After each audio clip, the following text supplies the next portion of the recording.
Assalamualaikum warahmatullahi wabarakatuh. Perkenalkan, kami dari kelompok 6 dengan anggota Yasirli Amria, Yogi Setyonugroho, Yulina Dwi, dan Yunita Berliana Nurul Hidayah. Izinkanlah kami untuk mempresentasikan hasil dari kelompok kami. Nah, untuk SDGs yang akan kami angkat yaitu mengenai target kelima, mencapai kesetaraan gender dan memperdayakan perempuan dan anak perempuan. Baik, kelompok kami mengangkat Indonesia Darurat Kekerasan Anak. Untuk selanjutnya, silahkan mendengarkan presentasi dari kelompok kami. Setelah mempelajari elemen dan indikator yang merupakan tujuan dan target capaian pembangunan berkelanjutan, kami memilih elemen mencapai kesetaraan gender dan memberdayakan perempuan dan anak perempuan dengan target capaian menghapuskan segala bentuk kekerasan terhadap semua perempuan dan anak perempuan di ruang publik dan privat, termasuk perdagangan, eksploitasi seksual, dan jenis eksploitasi lainnya. Secara khusus, latar belakang kami memilih mengangkat topik kekerasan seksual pada anak adalah kami menemukan data Kementerian Pemberdayaan Perempuan dan Perlindungan Anak menunjukkan sebanyak 797 anak menjadi korban kekerasan seksual sepanjang Januari 2022. Maraknya kasus kekerasan terhadap anak belakangan ini menjadi keprihatinan bersama. Yang memprihatinkan dari jumlah kasus kekerasan anak itu adalah kecenderungan terus bertambahnya jumlah anak korban kekerasan seksual. Kementerian Pemberdayaan Perempuan dan Perlindungan Anak melaporkan ada 797 anak yang menjadi korban kekerasan seksual sepanjang Januari 2022. Jumlah tersebut setara dengan 9,13% dari total anak korban kekerasan seksual pada 2021 yang mencapai 8.730. Data tersebut berasal dari laporan yang didapatkan oleh Sistem Informasi Online Perlindungan Perempuan dan Anak atau Simfoni PPA. Berdasarkan data Kementerian PPPA, jumlah anak korban kekerasan seksual sepanjang 2019 hingga 2021 mengalami peningkatan. Pada 2019, jumlah anak korban kekerasan seksual mencapai 6.454, kemudian meningkat menjadi 6.980 di 2020. Selanjutnya, sejak 2020 ke 2021, terjadi peningkatan sebesar 25,7% menjadi 8.730. Begitu maraknya korban kekerasan seksual ini membuat Ketua Komnas Perlindungan Anak Aris Merdeka Sirait menyebut saat ini Indonesia darurat kekerasan anak. Ia juga mempertanyakan cara aparat penegak hukum memproses kasus kekerasan anak yang terkadang menimbulkan trauma pada korban. Kekerasan seksual cenderung menimbulkan dampak traumatis baik pada anak maupun pada orang dewasa. Menurut Finkelhor dan Brown mengkategorikan 4 jenis dampak. Yang pertama yaitu pengkhianatan. Pengkhianatan ini berasal dari kedua orang tuanya, di mana kedua orang tersebut dapat dipercaya oleh anak, namun dengan adanya kekerasan yang menimpa pada dirinya, sehingga membuat anak merasa dikhianati. Yang kedua yaitu stigmatization, yaitu anak merasa bersalah, malu, dan memiliki gambaran diri yang buruk. Dalam hal ini, anak sering merasa bahwa dirinya berbeda dengan orang lain, sehingga korban cenderung untuk menghukum tubuhnya atau berusaha menghindari memori tentang kejadian kekerasan yang pernah menimpa dirinya seperti menggunakan obat-obatan dan minum-minuman yang beralkohol. Yang ketiga yaitu merasa tidak berdaya. Dalam hal ini anak mengalami rasa ketakutan dalam menjalani hidup seperti mimpi buruk, fobia, cemas, lemah, dan merasa kurang efektif dalam bekerja. Selanjutnya yang terakhir yaitu trauma secara seksual. Dalam hal ini perempuan yang mengalami kekerasan seksual cenderung menolak hubungan seksual dan sebagai konsekuensinya menjadi korban kekerasan seksual dalam rumah tangga. Selanjutnya saya akan menerangkan tentang solusi. Upaya penanganan kekerasan seksual pada anak yang diambil oleh pemerintah adalah sebagai berikut. 1. Peraturan Pemerintah Nomor 70 Tahun 2020 tentang tata cara pelaksanaan bidik kimia, pemasangan alat pendeteksi elektronik, rehabilitasi, dan pengumuman identitas pelaku kekerasan seksual terhadap anak.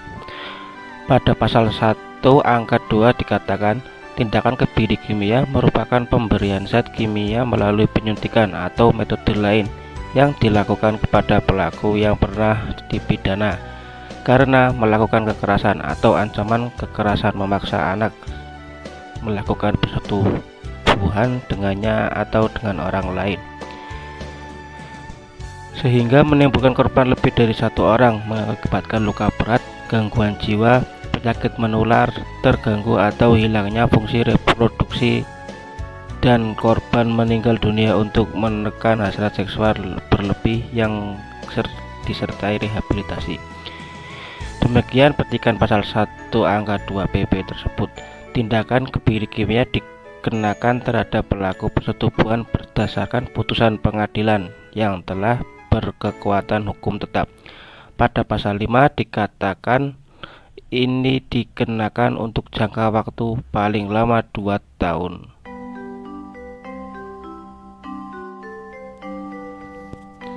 Yang kedua, peraturan pemerintah PP nomor 78 tahun 2021 tentang perlindungan khusus bagi anak sudah ditandatangani oleh Presiden Joko Widodo.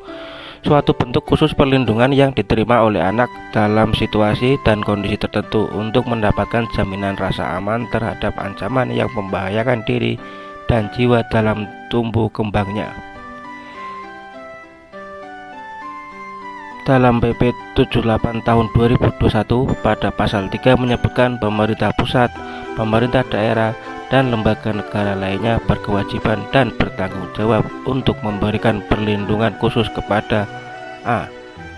Anak dalam situasi darurat, B. Anak yang berhadapan dengan hukum, C. Anak dari kelompok minoritas dan terisolasi, D. Anak yang dieksploitasi secara ekonomi atau seksual, E. Anak yang menjadi korban penyalahgunaan narkotika, alkohol, psikotropika, dan zat aktif lainnya, F. Anak yang menjadi korban pornografi, G. Anak dengan HIV dan AIDS, H.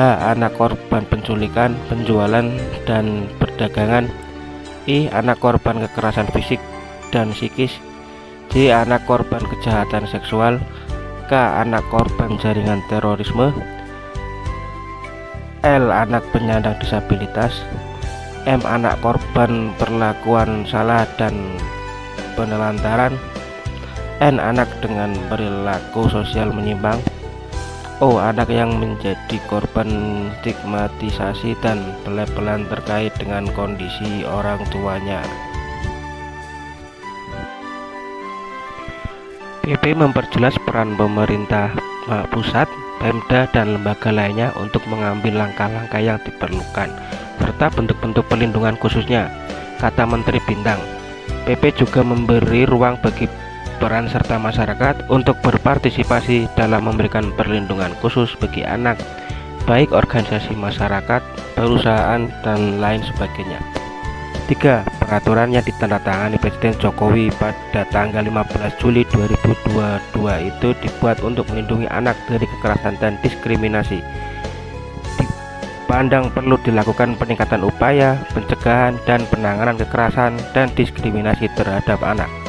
Selain itu, mengingat jumlah kasus kekerasan terhadap anak di Indonesia masih tinggi, perlu juga optimalisasi peran pemerintah. Satu hal, Presiden Jokowi menegaskan segala bentuk kekerasan seksual yang sudah masuk ke dalam ranah tindak pidana untuk segera diproses dengan aturan yang ada, siapapun yang terlibat di dalamnya. Terlebih saat ini pemerintah telah menerbitkan Undang-Undang Nomor 12 Tahun 2022 tentang Tindak Pidana Kekerasan Seksual atau UU TPKS yang sudah diatur sedemikian rupa untuk memberikan perlindungan dan memenuhi hak korban. Goals Indonesia Darurat Kekerasan Anak. Yang pertama, Indonesia layak anak di tahun 2030. Yang kedua, Indonesia emas di tahun 2045. Untuk target pada Indonesia Layak Anak di tahun 2030 yaitu sebanyak 87 juta anak harus terlindungi. Nah, harapan ini selanjutnya diterjemahkan dalam sejumlah sasaran. Di antaranya meraih target 65 juta keluarga ramah anak, 79.075 desa atau kelurahan layak anak atau DKLA, di 6.793 kecamatan layak anak Kelana, dan 516 kabupaten atau kota layak anak atau KLA, dan 30 provinsi atau di 34 provinsi layak anak Provila.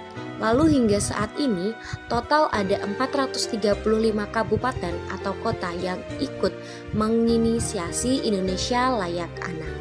Nah, di tahun 2022 jumlah daerah yang menerima penghargaan KLA sebanyak 312 kabupaten atau kota.